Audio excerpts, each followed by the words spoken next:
J'ai commencé à élaborer un plan d'évasion dès mon arrivée. Tous les systèmes ont leurs points faibles. J'allais trouver un moyen. Quante, t'es là? Si quelqu'un devait s'échapper, il y aurait forcément des blessés.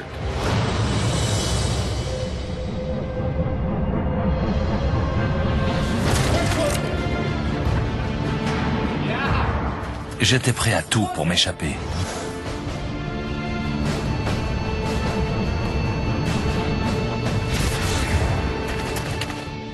Il ne va pas se laisser faire, il est peut-être armé.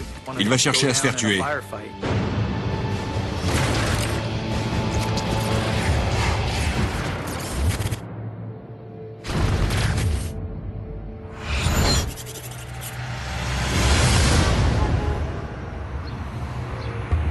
Je m'appelle Quante Adams, j'ai 30 ans.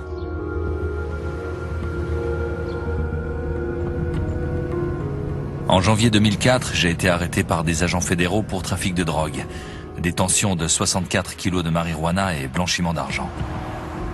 J'avais déjà passé 2 ans en prison en attendant de passer en jugement. Je risquais la perpétuité. Mon père et mes frères ont fondé un gang à Los Angeles. J'ai grandi dans ce milieu. J'étais voué à devenir un délinquant. J'ai vendu de la drogue dès l'âge de 10 ans et j'ai fait de la prison à 14 ans.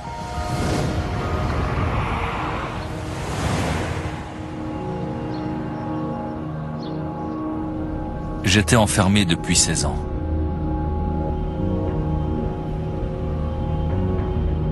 En maison d'arrêt, j'avais tenté plusieurs fois de m'évader. On m'avait surpris avec des lames de scie à métaux. Alors j'ai été transféré dans un quartier de haute surveillance de la prison d'Alton. Tout le monde pensait que c'était impossible de s'enfuir de là-bas. Quand il est arrivé, les policiers nous ont dit qu'il risquait de s'évader, parce qu'il avait déjà plusieurs tentatives à son actif. En arrivant, j'ai évalué la hauteur du bâtiment. J'ai compté le nombre de briques pour savoir combien les cellules faisaient de mètres carrés. J'ai observé les grilles d'aération, j'ai regardé les caméras, j'ai essayé de repérer un maximum de détails.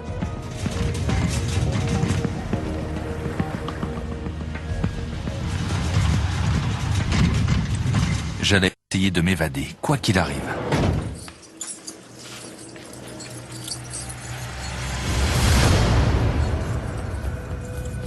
Il y avait des caméras partout. Toutes les portes étaient très sophistiquées. Cette prison était vraiment à la pointe, mais il n'y avait pas assez de moniteurs pour surveiller toutes les cellules.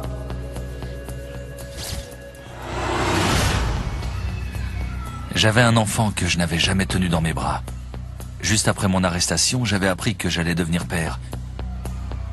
Je ne pouvais pas rester en prison à vie. Ils m'ont remis des articles de toilette, du dentifrice, du fil dentaire. Vous savez, tout ce qu'on vous donne en prison peut vous aider d'une manière ou d'une autre à vous évader. Quand on m'a conduit dans ma cellule, j'ai essayé d'étudier tous les détails. Les portes, les sirènes, le bruit des sirènes. J'ai franchi 3 portes, puis j'ai tourné, et je me suis retrouvé dans un couloir avec 6 ou 7 cellules de chaque côté. Garde dans le couloir! Les gens criaient « Comment tu t'appelles? D'où tu viens ?» Il y avait un détenu que j'avais connu en isolement à la maison d'arrêt.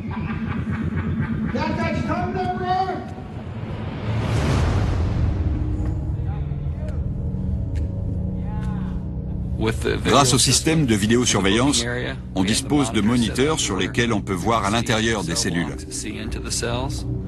Comment est le nouveau? On ne le quitte pas des yeux. La caméra n'a pas l'air de le déranger. Quand vous êtes dans votre cellule, vous entendez les gardiens arriver. J'avais le temps d'entendre 3 sirènes retentir avant que l'un d'entre eux arrive à ma cellule. J'ai compris que leur système de sécurité allait pouvoir m'aider.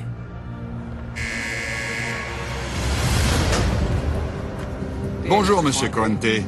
Le directeur est venu me voir. On vous a à l'œil. Il m'a servi son discours comme quoi je ne pourrais jamais sortir de sa prison, que ce n'était même pas la peine d'y penser. Si un prisonnier devait s'échapper de la prison d'Alton, on pensait qu'il serait obligé d'agresser un des gardiens pour lui voler les clés et franchir toutes les portes. Je connais suffisamment bien mon personnel pour savoir que ce ne serait pas évident. Si Quante ou n'importe qui d'autre devait s'échapper, il y aurait forcément des blessés.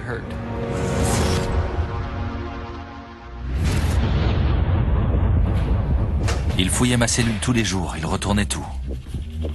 Juste pour être sûr que tu ne vas pas quitter le nid. Il voulait être sûr que je ne fomentais pas quelque chose. Ils plaisantent avec vous, mais en même temps, ils sont sérieux. On faisait notre maximum pour garder un œil sur lui 24 heures sur 24.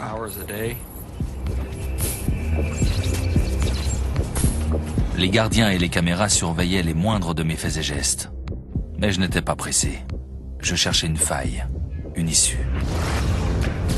La force de cette prison était sa technologie. Si vous avez des caméras, votre prison est bien surveillée. Mais ces caméras étaient en fait leur point faible. Elles ne remplacent pas l'œil humain. Je suis resté dans ma cellule pendant des mois, à écouter, imaginer, visualiser. J'utilisais mon bon sens pour essayer de me représenter ce qu'il y avait dans le toit. La tuyauterie, les canalisations d'eau, les conduits d'aération.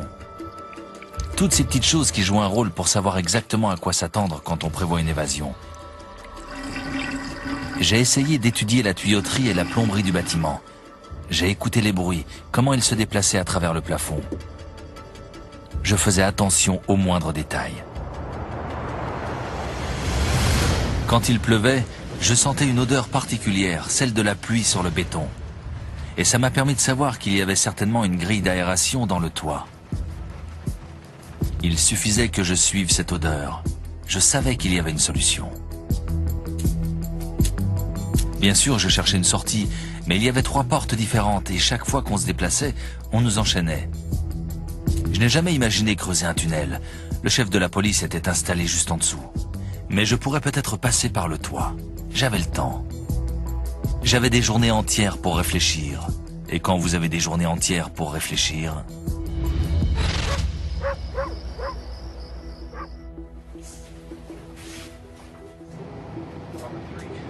Quand je regarde le moniteur et que je ne vois pas le détenu, j'utilise l'interphone. Quante, comment ça va? En général, ils sont enfouis sous leur couverture ou aux toilettes. Laisse-moi tranquille, je suis aux chiottes.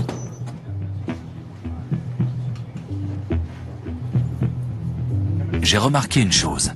La caméra ne filmait pas les toilettes. Si le gardien regarde l'écran de votre cellule, il ne s'inquiète pas. Il pense que vous êtes aux toilettes.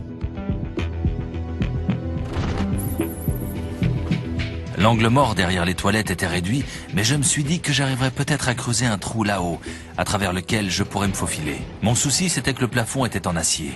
J'avais besoin d'un outil pour pouvoir le percer. Je n'avais rien d'utile dans ma cellule. Tout avait été conçu dans un souci de sécurité. Il y avait des toilettes scellées au sol et un téléphone pour appeler en PCV, mais il était encastré dans le mur. Il n'y avait pas de fil, pas de corde. Rien. Je savais comment récupérer une lame. Je l'avais déjà fait, on pouvait m'en envoyer une par courrier. Mais ici, impossible, les contrôles étaient trop stricts. Hey Quante, où tu cours comme ça, mon frère? Et puis, j'ai eu une idée. Ils s'entraînent pour les Jeux Olympiques de 2050. Je pouvais peut-être faire envoyer le livre à un autre détenu, mais je n'avais pas confiance. Je ne voulais dépendre de personne. Et puis, je me suis dit qu'il n'avait peut-être pas besoin d'être au courant. Il me faut une lame.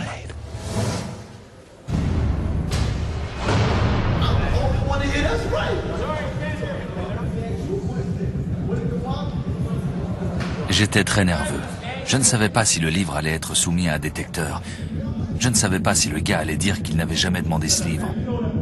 Je savais que si on trouvait la lame, j'allais être surveillé d'encore plus près. Je savais que si je n'arrivais pas à récupérer cette lame, mon plan tombait à l'eau. Voilà le gardien. Le détenu ne savait pas qu'il allait recevoir ce livre. Et bien sûr, il ignorait aussi qu'il y avait une lame de scie à métaux à l'intérieur. Eh Vin, je te savais pas aussi intello. L'éthique moderne? Je savais que si le livre n'arrivait pas, je ne pourrais jamais sortir.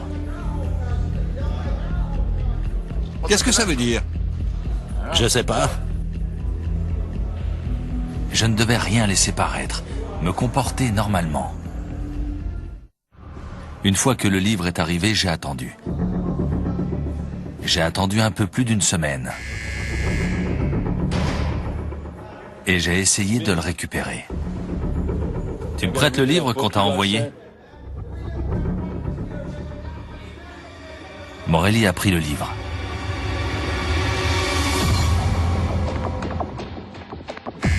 Il fallait que je sorte la lame le plus vite possible, que je la cache et que je détruise l'épreuve. Je l'avais entre les mains. Je me demandais si c'était un piège, si la police allait débarquer et me confisquer la lame. Je voulais être sûr qu'on ne me surprendrait avec rien, même pas un trombone.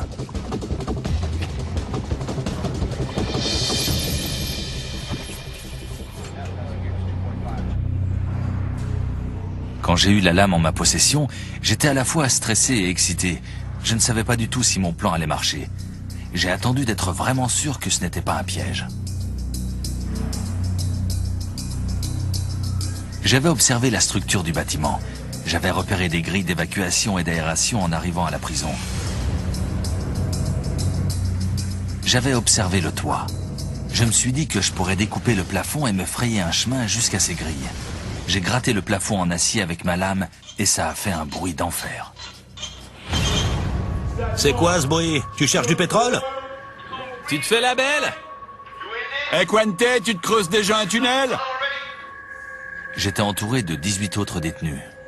Au moins 14 d'entre eux étaient des balances prêtes à moucharder pour obtenir une réduction de peine. Je me suis dit que je ne pourrais découper le plafond que s'il y avait beaucoup de bruit dans le couloir. Il fallait qu'ils me couvrent. Je voulais qu'ils fassent diversion sans même le savoir. Tous ces types crevaient d'ennui. Ils auraient fait n'importe quoi pour s'occuper. Victor, fais-moi écouter quelque chose.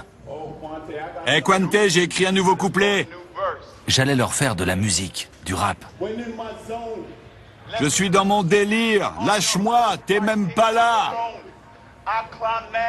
Non, c'est pas bon. CJ, montre à Victor comment on fait.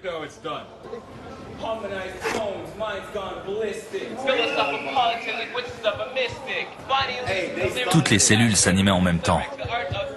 Tous faisaient de plus en plus de bruit pour essayer de se faire entendre. Et plus ils faisaient du bruit, moins on risquait de m'entendre. C'était une sorte de concours entre eux. Un concours de rap.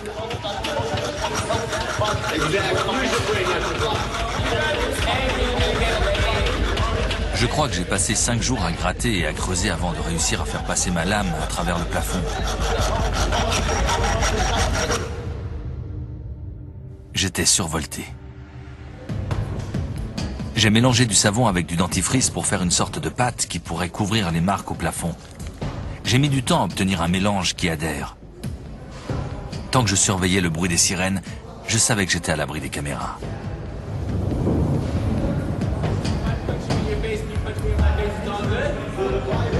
Avec ça, t'as plus de problème. Je commençais vers 2 heures et je continuais jusqu'à 3 ou 4 heures du matin. Quand tout le monde dormait, je devais ralentir la cadence. Je pouvais mettre 1 heure à enlever juste un petit morceau. Mais je me disais que c'était toujours mieux que de rester allongé à rien faire. Au bout de 3 semaines, j'en suis venu à bout.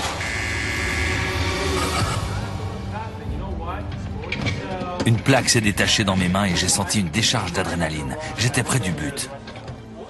La liberté était de l'autre côté de ce trou. J'entendais le gardien approcher et je n'arrivais pas à remettre la plaque à sa place. J'étais paniqué. Garde dans le couloir.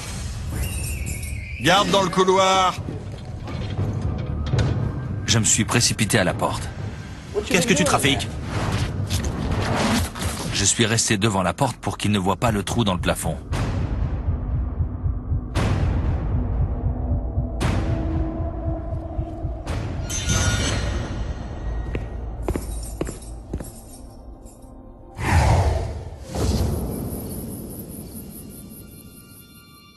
J'étais prêt à tout pour retrouver ma liberté.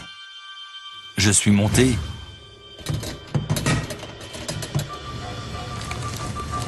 Et j'ai découvert qu'il faisait noir là-haut.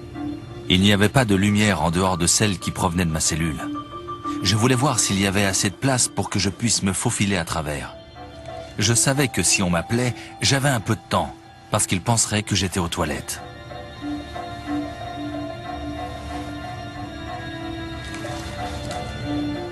Je pensais que dès que j'aurais réussi à faire une ouverture, je verrais tout de suite un rayon de soleil, de la lumière. Mais en fait, il n'y avait rien du tout.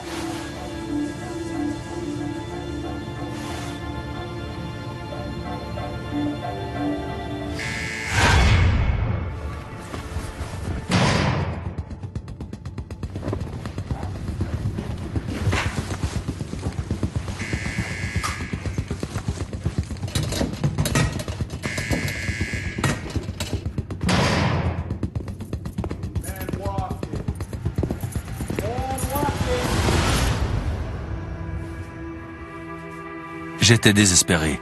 Il n'y avait peut-être pas d'issue depuis le toit. J'avais travaillé pendant 3 semaines. J'avais eu de la chance que personne ne se soit aperçu que j'avais découpé le plafond. Et tout à coup, j'ai eu envie de baisser les bras. J'étais complètement déprimé. Tout s'écroulait.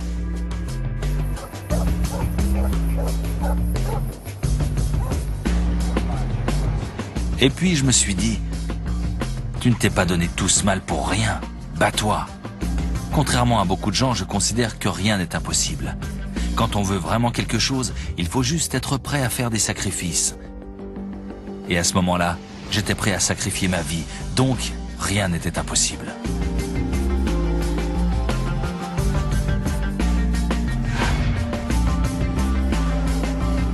Je me suis dit qu'il devait y avoir un chemin jusqu'à cette grille d'aération que j'avais repérée en arrivant à la prison.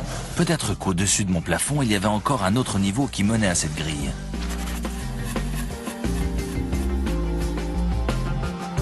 Je ne voulais pas me fier aux sirènes. Je savais qu'elles retentissaient toutes les 30 minutes, mais je ne m'en accordais que 25.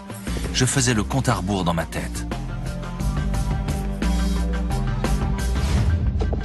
1, 2, 3, 4.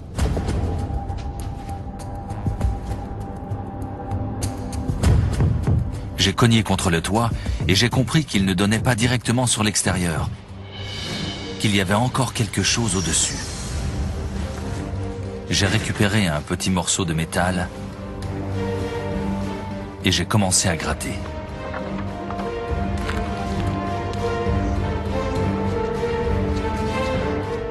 Très vite, j'ai réussi à faire un trou. À ma grande surprise, j'ai senti de l'air. Quand le trou est devenu suffisamment grand, j'ai senti un léger courant d'air et j'ai aperçu de la lumière. Je me suis dit que c'était bon. Après, j'ai enlevé un morceau d'isolant. J'étais de plus en plus impatient et j'ai réussi à faire un trou assez grand pour passer ma tête. La grille était là. J'ai vu la lumière et je me suis dit, voilà ce que je cherchais.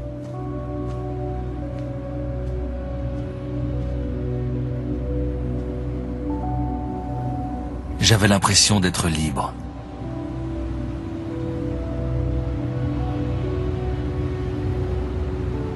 J'étais heureux, j'étais fou de joie. J'ai vu la lumière et je me suis dit, voilà les fameuses grilles d'aération que je cherchais. La seule chose qui me séparait de la liberté, c'était ces quelques morceaux de métal que je réussirais à découper en quelques secondes avec ma lame. Quante, t'es là? T'es aux toilettes? Quante?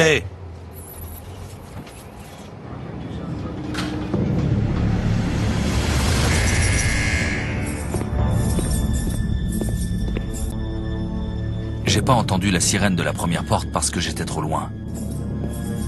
Mais j'ai entendu la deuxième sirène. Il fallait que je fasse vite.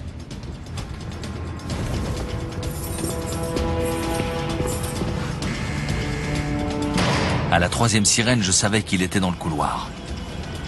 Il faut que j'atteigne cette porte. Il faut que j'atteigne cette porte. Quante? Tout ce que j'avais en tête, c'était « si le gardien voit ce trou, je suis mort ». Désolé. À quoi tu joues? Désolé, Mike.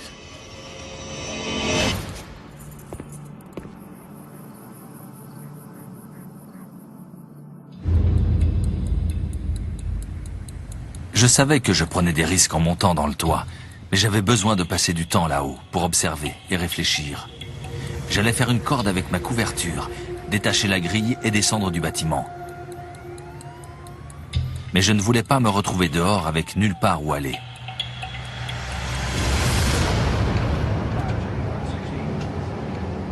Je voulais être sûr qu'on viendrait me chercher.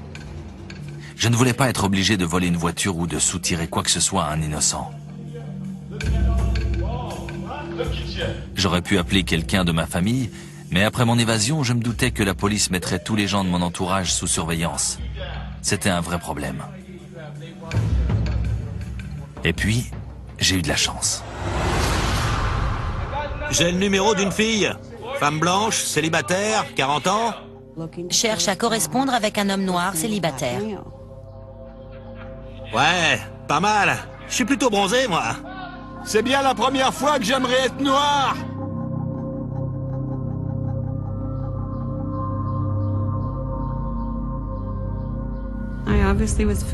Je me sentais seule. J'avais envie de m'occuper de quelqu'un. J'étais déjà sortie avec toutes sortes d'hommes, mais jamais un noir. J'avais envie de voir s'ils étaient différents des Blancs, des Asiatiques, des Indiens ou des Portoricains que j'avais connus. Tu devrais l'appeler, Quante. Elle allait peut-être pouvoir m'aider. Un détenu m'avait dit, si tu arrives à ouvrir ton téléphone et à le bidouiller, tu peux passer des appels à l'œil. Ça voulait dire qu'il ne pourrait pas savoir qui j'appelais. Mais je ne pouvais pas en être complètement sûr.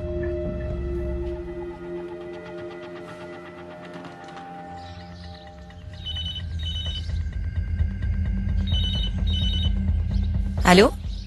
J'ai entendu sa voix toute angélique à l'autre bout du fil. J'ai vu ton annonce dans le journal. Ah, bonjour. C'était tellement mignon. Tu serais partante pour correspondre avec un détenu?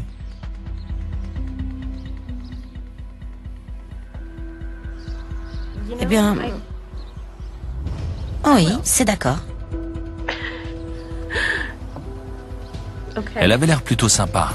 Je ne pouvais pas lui faire confiance à 100%, mais je savais que si je lui fournissais un nombre limité de renseignements, elle me suivrait. Il en avait assez de la prison.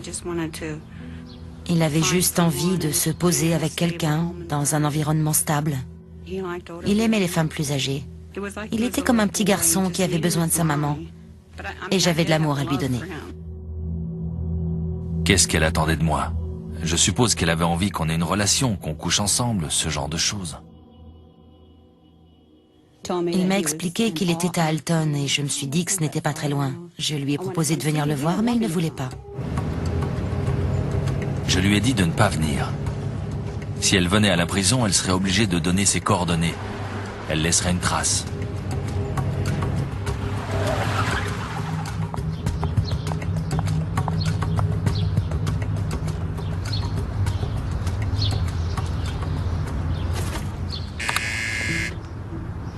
Je suis ici pour voir Quante Adams. Je ne sais pas si je suis très naïve ou si son charme m'a aveuglée, mais tout ce que je me disais,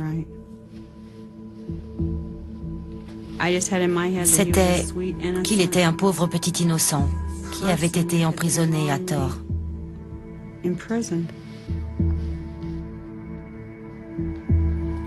Bon, suivez-moi. Mike est arrivé et il m'a dit « T'as de la visite ?» Je ne m'y attendais pas. À quoi elle ressemble? Il a fait la grimace avec l'air de dire « Tu vas être déçu ».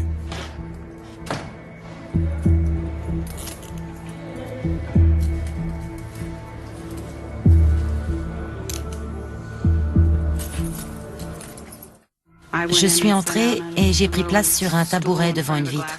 Il y avait un téléphone. Ensuite, ils ont fait entrer Quante.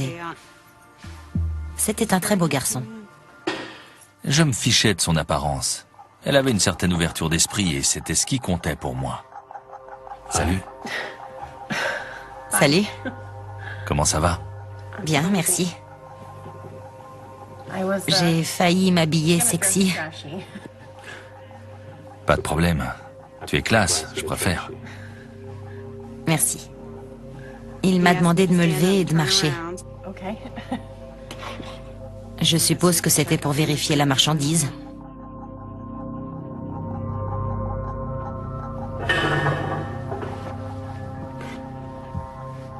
Si cette fenêtre était assez grande, s'il n'y avait pas de barreaux ni de gardiens autour de moi, je sauterais à travers.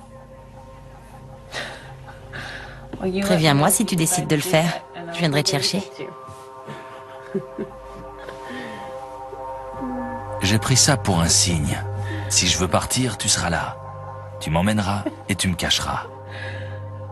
Il était très beau et il avait cette voix. Sa voix m'a vraiment touchée. Alors, elle était comment?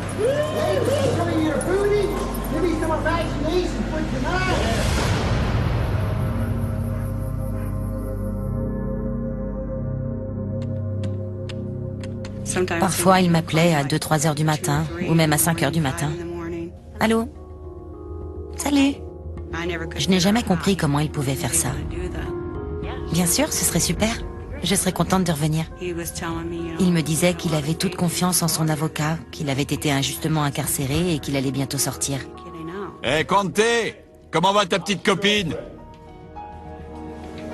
Je ne faisais pas complètement confiance au téléphone, même si je l'avais trafiqué. Il fallait que je trouve un autre moyen de transmettre des informations à Tania.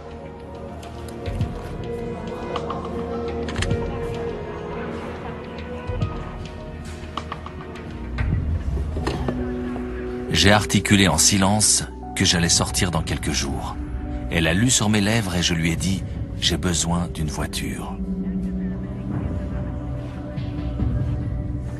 Il tenait une enveloppe à la main et il m'a indiqué le timbre à plusieurs reprises pour que je comprenne qu'il y avait un message dessous. Je me disais que ce devait être des mots doux ou des allusions sexuelles, ce genre de choses. Elle m'a regardé et elle m'a dit « D'accord, je comprends ce que tu veux dire ». Je transgressais ma règle d'or, ne faire confiance à personne. C'était une grossière erreur. Je suis sortie et j'ai regagné ma voiture. J'ai tout de suite regardé sous le timbre de l'enveloppe. Je m'attendais à des « je t'aime ». Mais il avait écrit « Si moi ou quelqu'un de ma famille appelle pour dire que je sors, j'ai besoin que tu viennes me chercher à l'angle de Washington et Broadway. » J'étais un peu déçue. J'avais pris toutes mes dispositions, mais un détail m'inquiétait encore, les rondes toutes les 30 minutes. J'avais besoin de plus de temps que ça pour sortir avant que l'alerte ne soit donnée. Je me suis dit que je pourrais peut-être fabriquer une sorte de mannequin pour donner l'illusion que je suis endormi dans mon lit. Je me disais que j'allais bientôt sortir, que ça allait marcher.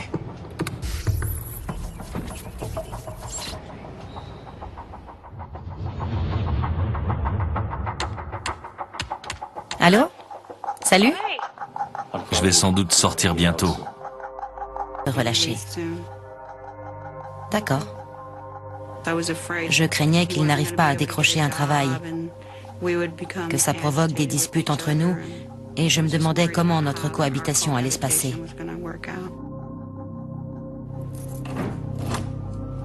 Je me demandais encore comment j'allais fabriquer mon mannequin, et j'ai eu un coup de chance. Un jour, on m'a rapporté mon sac de linge propre, et il y avait des vêtements qui n'étaient pas à moi dedans. J'ai rempli le pantalon et la chemise avec l'isolant que j'avais trouvé dans le toit. Ensuite, j'ai pris une boîte de biscuits pour faire la tête et une pièce d'échec pour le nez. Puis j'ai pris un t-shirt et je l'ai noué autour de la tête. J'avais de toute façon prévu de positionner la tête dos à la caméra. J'ai fabriqué toutes les pièces dont j'avais besoin et je les ai cachés dans le toit. Comment j'allais expliquer ça à tout le monde? Personne n'était au courant pour lui. J'espérais pouvoir compter sur elle. Tout ce que je voulais, c'était qu'une voiture m'attende à la sortie. Il m'a dit qu'un jour, il me ferait tomber amoureuse de lui. C'était déjà le cas, mais je me suis bien gardée de lui dire.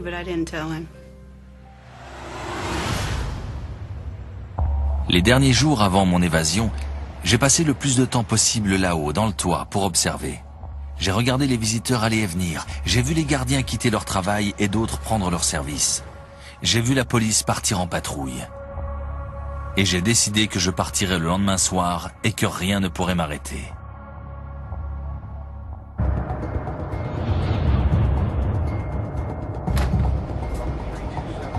J'atteignais mon but après des mois de préparation. J'étais très calme et détendu, mais je savais que si je me faisais prendre, je serais transféré dans une prison fédérale de très haute sécurité, où je n'aurais aucune chance de pouvoir m'évader. J'ai pris mon service à 18 heures. Il y avait eu quelques arrestations, mais on n'était pas trop débordés.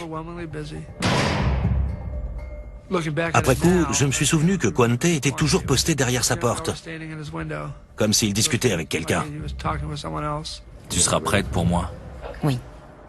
Il m'a appelé et il m'a dit « Je sors, tu peux venir me chercher ?» Bien sûr. Il n'y avait rien d'anormal. C'était une soirée comme une autre. Je suis partie de chez moi. J'avais à peu près 45 minutes de trajet. J'étais impatiente. J'avais hâte de pouvoir le toucher. J'avais juste envie qu'il soit libre.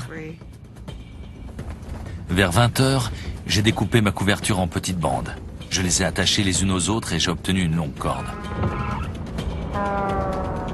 J'ai chauffé un co-détenu pour qu'il harcèle le gardien. Hé, CJ, c'est pas légal s'il te donne pas ton courrier. Morelli! Il a commencé à harceler les gardiens qui visionnaient les images de sa cellule. Pourquoi vous me donnez pas mon courrier? Quand on appuie sur ce bouton, ils viennent tout de suite dans votre cellule pour voir ce qui se passe. J'ai mis un chiffon sur ma caméra. J'ai descendu le mannequin.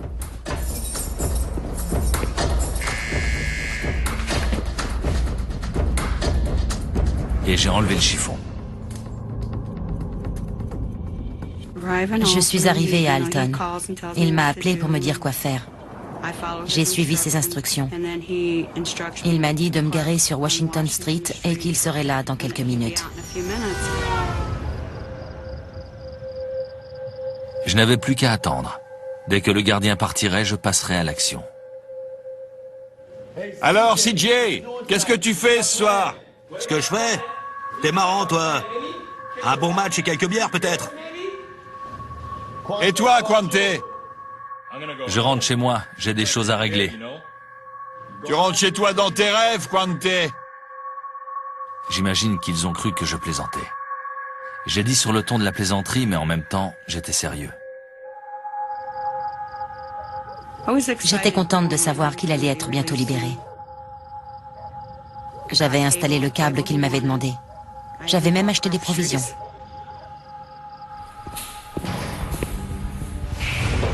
Dès que Morelli a terminé sa ronde, je me suis précipité. J'allais vite, mais j'étais méthodique. Le corps d'abord, la tête, puis les bras. Le mannequin devait me faire gagner du temps. Il fallait qu'il soit réussi. J'ai enlevé la plaque au plafond, je suis monté.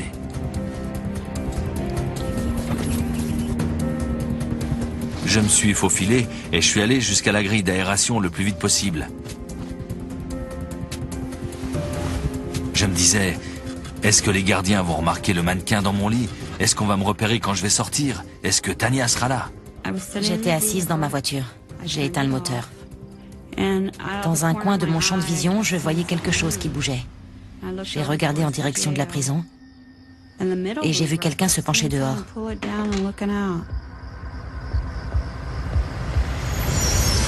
Dans la rue, un camion arrivait. Il avait ses phares allumés et ils éclairaient la grille d'aération. J'espérais qu'il n'allait pas me repérer. J'ai enlevé la grille et j'ai laissé tomber la corde. Et tout à coup, j'ai vu quelqu'un surgir et descendre en rappel le mur de la prison. Je n'en croyais pas mes yeux. Mon cœur s'est serré. Je suis descendu tellement vite le long de la corde que je me suis brûlé la paume des mains. Je me suis laissé tomber. Oh mon Dieu, je pouvais pas y croire. On a tous les deux touché la portière au même moment. On a tous les deux eu un coup au cœur, mais pas pour les mêmes raisons. Ouvre la porte, ouvre la porte. J'ai eu un coup au cœur parce que c'est à ce moment-là que j'ai compris. Mais bon sang, il vient de s'évader de prison. Ouvre la porte. Je me suis dit qu'elle était vraiment nerveuse. Ouvre la porte. Ouvre la porte. Elle aurait dû laisser la portière ouverte. Et puis j'ai vu l'expression de tristesse sur son visage. Et je l'ai laissé entrer.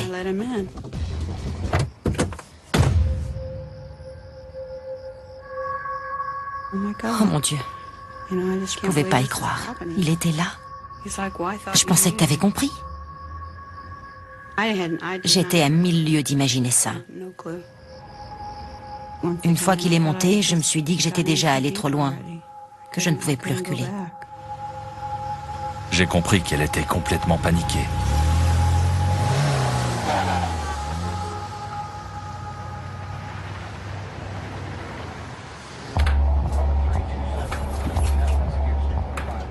« 4 heures du matin, c'est l'heure où les radios locales viennent prendre les noms des gens qui ont été incarcérés pour des délits mineurs, avant de les diffuser sur les ondes.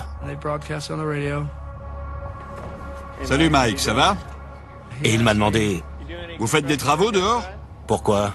Il m'a dit qu'il y avait quelque chose qui pendait des grilles d'aération. J'en revenais pas. Tout s'est arrêté pendant une seconde et je me suis dit « Ah non !» J'étais sous le choc, complètement sous le choc. Ça doit être Quante Adams. J'ai frappé à sa porte et j'ai hurlé son nom. Quante! Quante! Quante n'a pas répondu. Il était resté dans la même position toute la nuit. J'ai entendu le papier et les gobelets tomber par terre. Et j'ai compris que c'était un mannequin censé lui ressembler.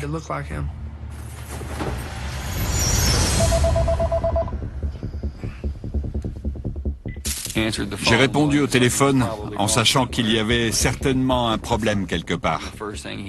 Et la première chose qu'il m'a dite, c'est « Quante s'est évadé ». J'ai cru que j'allais vomir.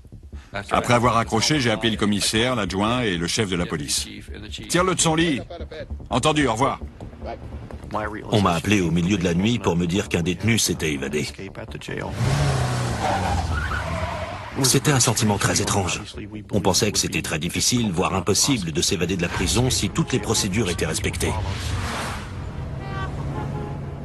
On va chez moi? Mon idée, c'était de nous cacher à proximité et d'appeler quelqu'un de confiance pour qu'on vienne me chercher. On pourrait prendre une chambre dans un motel quelques jours, le temps que ça se calme. Il fallait que je quitte la route au plus vite. Je me fiche de l'heure qu'il est, Murray. Je veux des barrages à chaque route d'accès à l'entrée et à la sortie d'Alton, et tout de suite. C'était la panique quand je suis arrivé. Je suis allé directement au centre de contrôle, puis je suis monté à la prison. Je voulais tout voir de mes propres yeux.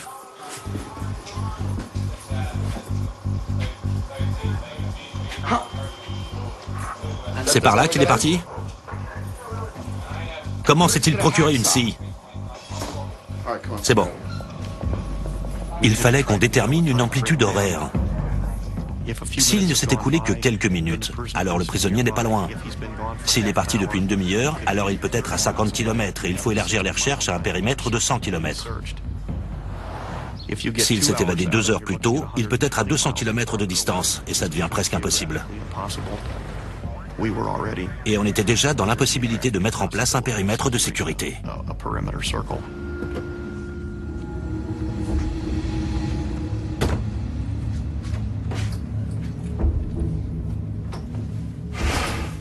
J'avais peur. Je savais que c'était très grave. Mais j'avais aussi envie de le protéger. Je voulais le cacher. On a recherché toutes les sources d'informations qui pourraient nous fournir des indices sur l'endroit où il se trouvait ou des gens qui pourraient être en contact avec lui. On a notamment passé en revue ses appels téléphoniques. Et c'est à cette occasion qu'on est tombé sur le nom de Tanya Goodwin. Patron, je crois qu'on l'a.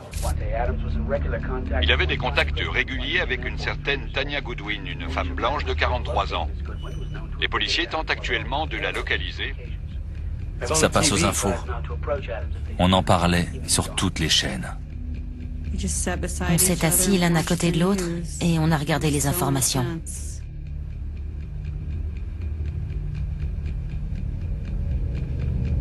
Je me suis dit qu'il valait mieux qu'elle rentre chez elle et qu'elle attende que la police vienne l'interroger. Je ne veux pas t'attirer plus d'ennuis. Je savais qu'ils allaient l'interroger. Il a pris l'annuaire et il a passé en revue la rubrique concernant East Saint-Louis. Dis-leur que tu m'as déposé devant le fast-food de State Street. Tu m'as déposé et je suis parti. Ça semblait facile.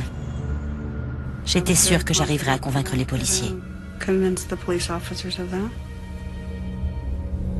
S'il lui mettait vraiment la pression, elle risquait de craquer et de leur dire où j'étais.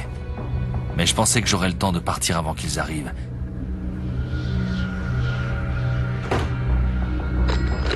J'ai téléphoné à un contact en Californie. Il faut qu'on vienne me chercher. Ils ont appelé quelqu'un à Chicago qui devait s'en occuper. Il fallait compter 5 heures de route.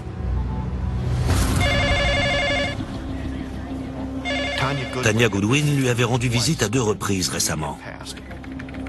On avait besoin de savoir si elle lui avait parlé, si elle l'avait aidé, si elle savait quoi que ce soit. T'as une adresse, Jimmy? Ouais, c'est bon. C'est elle.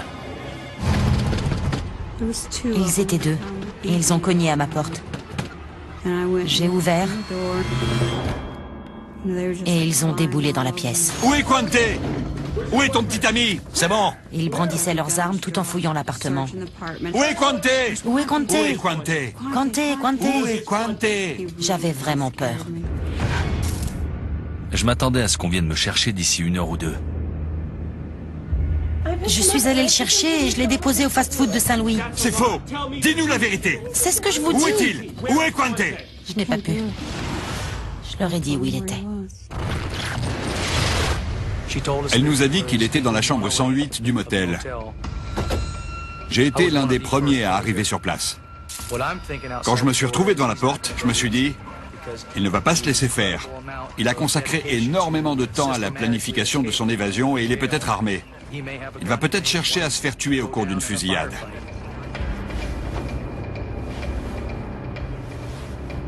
C'est angoissant. On ne sait pas ce qui va se passer. On est à cran. On tremble.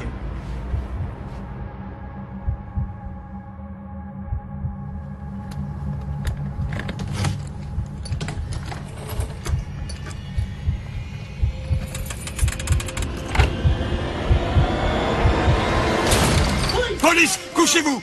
Couchez-vous tout de suite!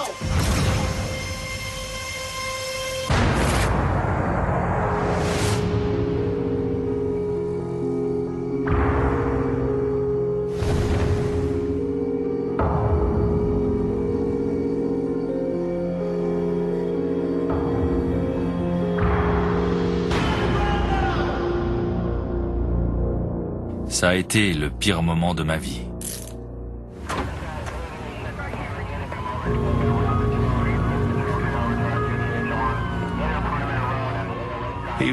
Il s'est très bien débrouillé pour s'évader de prison, mais il ne s'est pas très bien débrouillé une fois dehors. C'est comme ces animaux qui rompent leur chaîne. Après, ils ne savent pas où aller.